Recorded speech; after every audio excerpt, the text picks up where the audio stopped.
Well, good evening. I'm honored to have the opportunity to speak to all of you tonight. Like she said, my name is Wyatt Griffin, and I'm a rising senior and the current student body president at Pinedale High School. And as a recent recipient...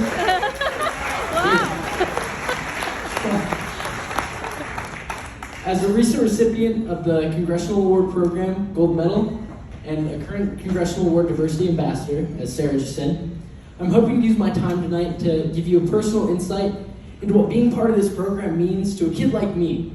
I'll try my best not to bore you to death, but just in case, I have asked the kitchen staff to hide the tomatoes. I've been a part of a lot of programs, activities, sports, clubs, teams, etc. in my 16 years on this planet, all of which, I'm proud to say, have been in the great state of Wyoming. What makes the Congressional Award different, in my mind, is that really anybody can do it. And maybe that makes it sound easy, but in reality it is easy, assuming you have discipline, drive, and follow-through. A lot of things that kids my age seem to be lacking. But this program fosters those qualities in a young person and is the epitome of the American dream.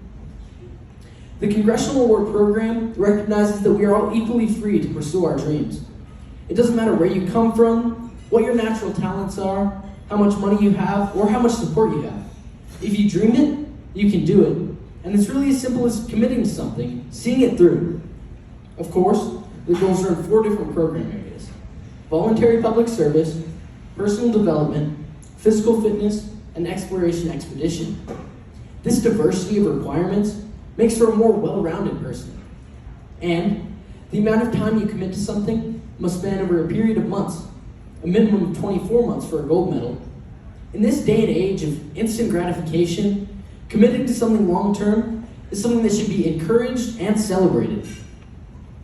Of the hundreds of hours you must commit to those program areas, the biggest requirement relates to voluntary public service. As Martin Luther King Jr. famously said, everybody can serve. You don't have to have a college degree to serve. You don't need to make your subject and your verb agree to serve. You only need a heart full of grace, a soul generated by love, and you can be that servant. So serving others is something we can all do.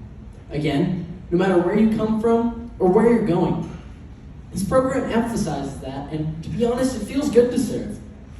I spent most of my voluntary public service with a 4-H program, where I've been a junior leader for many years, and I'm currently on the Wyoming State 4-H leadership team.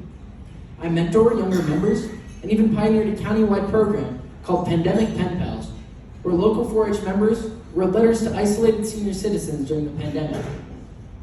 My personal development journey mostly involved theater and music. I starred in 2 musicals, where I've had to sing and dance in front of hundreds of people. I don't know that I would have put myself in those situations if it wasn't for the Congressional Award. And the world would have missed out on my awesome singing voice and sick dance moves.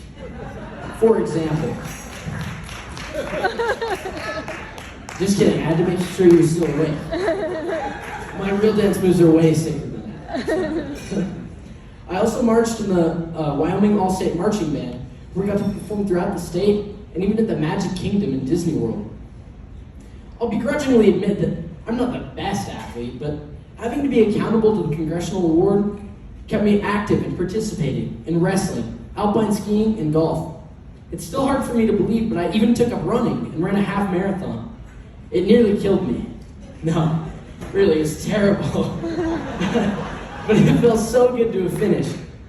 The Congressional Award Program really made me enjoy staying active, and it took away any excuses I might have had for not continuing to participate in sports. And finally, my expedition journeys took me to Fargo and Houston. Both trips helped me gain a better understanding of what big cities have to offer. And I learned no matter how meticulous you're planning, when things don't go right, you should learn to regroup and roll with the punches.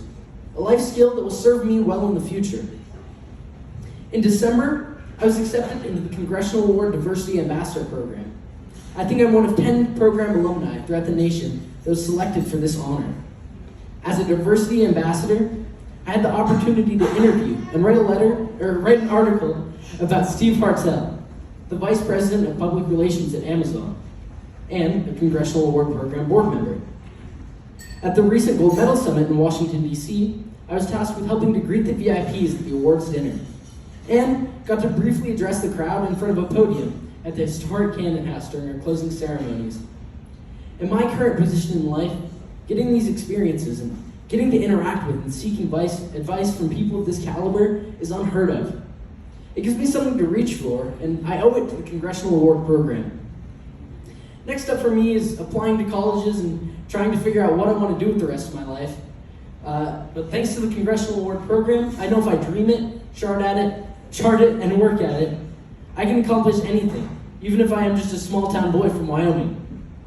Thank you all for having me this evening, and I look forward to carrying around your golf clubs again tomorrow. Thank you.